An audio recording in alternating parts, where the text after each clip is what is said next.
I own a solar company. I'm a licensed electrician. Work with NorthWestern Energy pretty much every day. The guys we work with and the gals are great.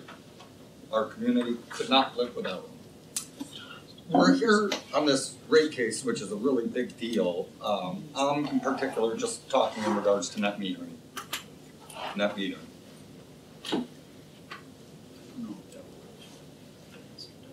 Testing. Yes.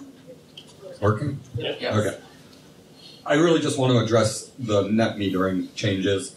For some reason, this demand metering is coming into the equation. I don't understand why that is happening.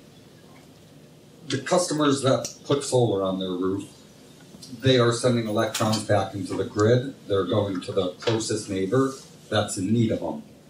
This is a totally separate issue from the peak demand charges that NorthWestern is proposing. Peak demand charges, as have been stated by a few people, are going to become a huge deal. Our grid has a lot of challenges coming in the future. None of it revolves around the rooftop solar. It's the Tesla electric car you're going to buy, and then you're going to buy one for your wife and your daughter and your son. At that point, at $600 a pop to plug that in with a demand meter, you would be looking at $2,400 in a month just to plug in 4 electric cars for 15 minutes. That's quite excessive. Quite excessive. So this whole demand issue needs to be removed from the whole net metering equation. Where did it even come from? I believe it came from the consulting firm that has been hired, and I believe half of your information comes from them. Let's do a little looking into Navigant.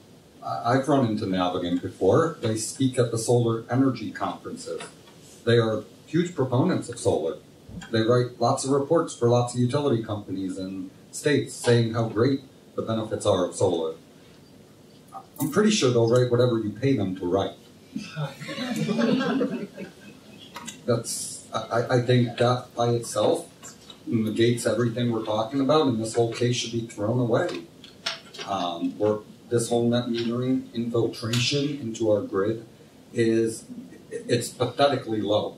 Our state has very few net metering systems, very few grid tie solar installers, and we're acting like it's a huge deal like we're in Hawaii.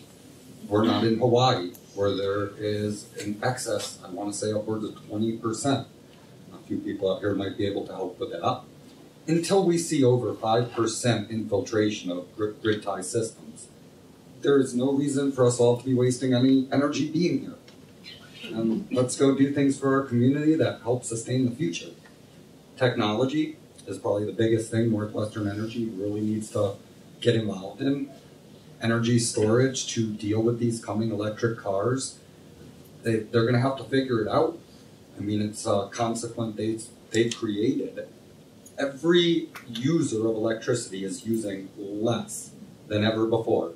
We've got a lot of people here speaking of energy efficiency programs. That's pretty similar to us taking money away from NorthWestern Energy. They give you a light bulb that saves you money. They just lost money. Very similar situation.